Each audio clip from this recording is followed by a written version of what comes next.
Hi everyone, my name is Charlie and today I want to look at the books I read in May 2014. For the last few months I have been looking at the books that I read 10 years ago and seeing whether I remember any of them. If I do I remember them fondly? Would I recommend them today? Are they still books that are on my shelves? For the most part, I haven't seen many books that I still hold dear to my heart. Firstly, we have A Darkness Strange and Lovely by Susan Dennard. A few months back, I donated the entirety of the Truth Witch series by this author to the charity shop because I realised I'd owned the latest book in that series ever since it came out, which was near 4 years ago, and I had no want within my body to read it. A Darkness Strange and Lovely is the second book in the Something Strange and Deadly series, and this was first announced when Dennard was still part of Let the Words Flow alongside Sarah J. Maas, and I do believe that the blog changed its title at some point. I can just remember Let the Words Flow being what it was originally. I very much enjoyed Something Strange and Deadly. Indeed, I preferred that to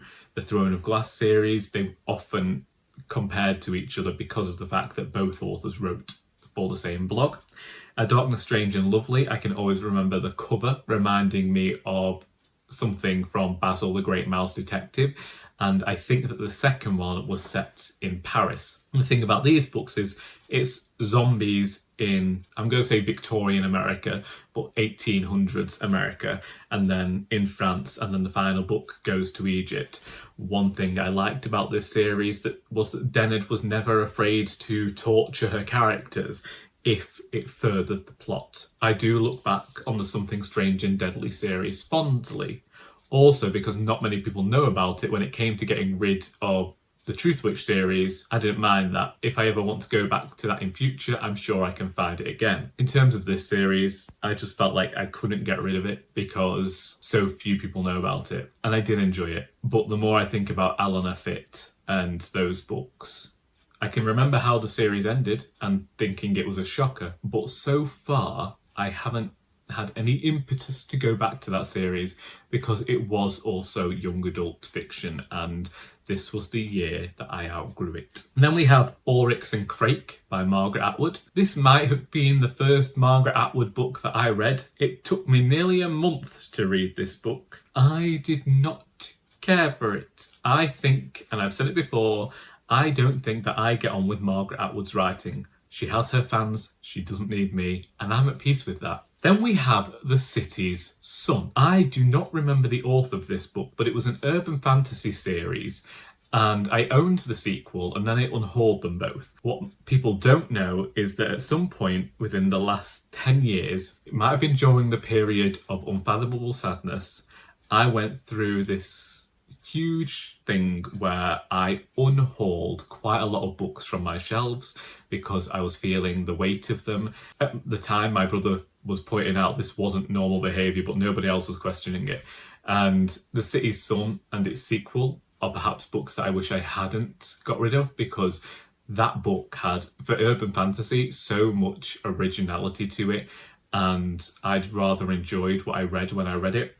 It came recommended by a person who at the time was a local author, Bryony Pierce, and she'd had a book released, I think it was the year previously, which was Angel's Fury. Read another of her books, The Weight of Souls. She writes young adult literature. She might have changed now, but The City's Son is a book that she recommended to me. Was it Pollock? Either way, recommend this book. No longer own it on my shelves due to the period of Unfathomable Sadness and just getting rid of a load of things, but there you go. And then we have Dead Until Dark by Charlaine Harris. 2014 is the year after I left university. At university, a friend and I constantly recommended paranormal romance to one another, and this was a series that she had read.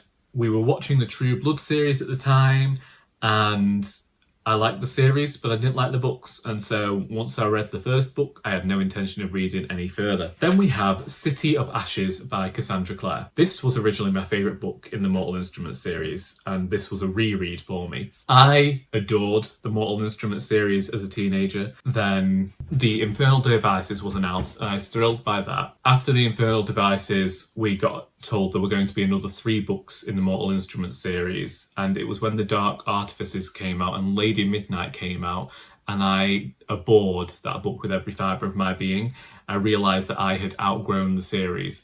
And as much as I enjoyed the Shadowhunter mythology and the world that Cassandra Clare had created, I was no longer the right audience for that series. I remember my enjoyment very well, and City of Ashes. I used to rewatch interviews with this author, and I love the way that she talked about the original trilogy, which was the descent into hell, being in hell, and then rising out of hell. I thought there were some great revelations in this story. I remember wholeheartedly enjoying this series, and sometimes I think maybe I'll go back one day and I'll just read them for nostalgia and fun, because you can get them all from the library. She's still an incredibly popular author. I've even considered reading her new fantasy novel. The only thing stopping me is that I'm pretty sure the protagonist is called Cal, and I don't know what it is. So many fantasy authors give their protagonists names that begin with Cal, and I hate it. I hate it. There are so many fantastical novels where the protagonist is called Cal, and it's an immediate switch off for me. Then we have The Interpreter of Maladies by Jhumpa Lahiri, a short story collection. Wholeheartedly recommend it. Jhumpa Lahiri, fantastic author. One day I'm going to read more by this author. If you ever want some fantastic short stories, then do go to The Interpreter of Maladies.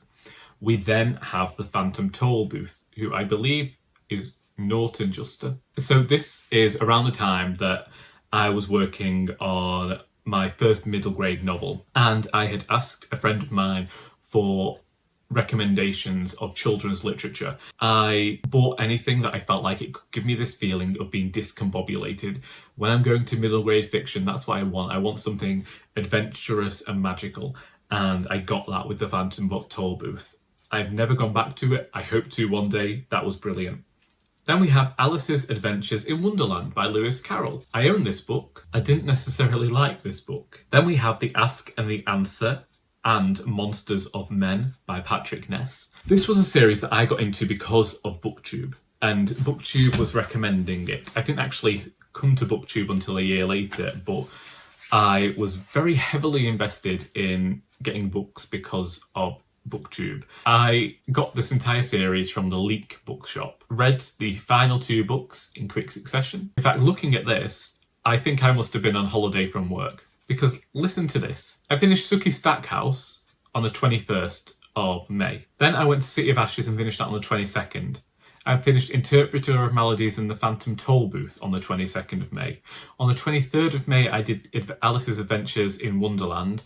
On the 24th, I did The Ask and the Answer. Then I did Monsters of Men on the 26th. On the same day, I did Aristotle and Dante Discover the Secrets of the Universe. And then I did City of Heavenly Fire by Cassandra Clare on the 28th. I think I must have been on holiday from work at the time, because when I used to get holidays, because I wasn't able to read when I was usually at work, because that was another thing as well. When I first started working at that shop, I would stay with my grandmother, so none of my books were there. Anyway, to go back to The Ask and the Answer and Monsters of Men, I no longer own those because they were young adult fiction, but I think that they were outstanding examples of young adult fiction. I don't know whether they're ever going to create the rest of the films from that series. I'm pretty sure The Knife of Never Letting Go got made into a film, didn't it, years ago? But it was good, and I recommend it. Then Aristotle and Dante Discover the Secrets of the Universe by Benjamin Alire Saenz.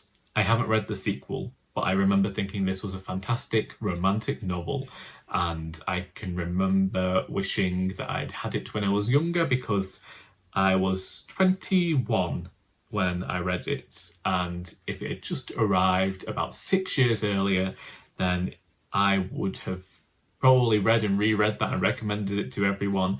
But as I say, this was also the year I began to realise that I was moving away from young adult fiction, and I hadn't yet figured out what sort of things I liked properly in adult fiction, but I do recommend that series. City of Heavenly Fire by Cassandra Clare. I remember this book because I decided I wanted it in a special collector's edition hardcover. I got it sent all the way from America. I spent a lot of bloody money on this book. It arrived at about 11 o'clock in the morning, and I started reading it. And I sat in the same place and I read that book from cover to cover. It took me about 8 hours, By the time I'd finished reading, it had gone dark, and honestly, you can tell that I was an overweight person who never left the flaming house because of the fact that I was able to just sit there and read the entire book in one sitting.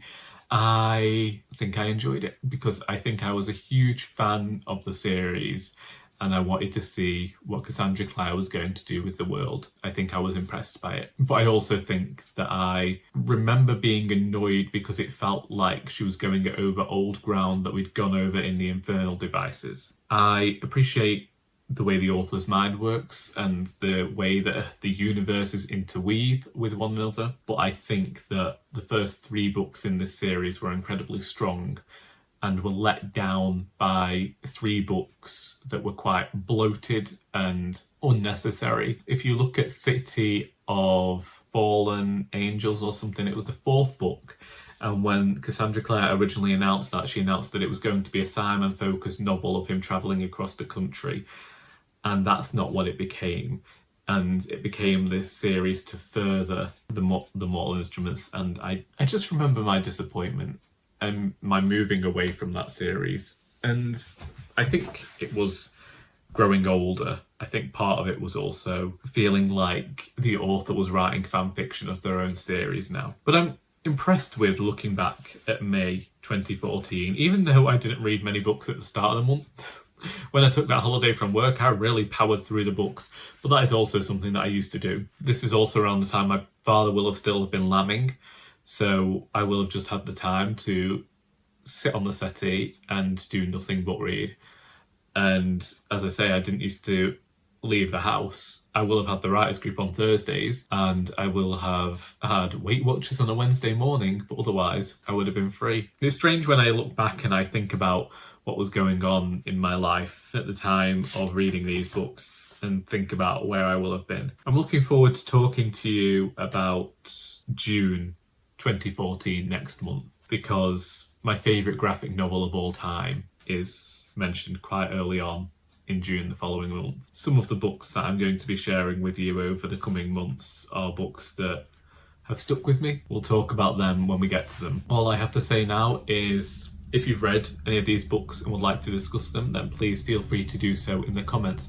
I hope that you have enjoyed this video as this helicopter goes overhead, because until next time, that is all.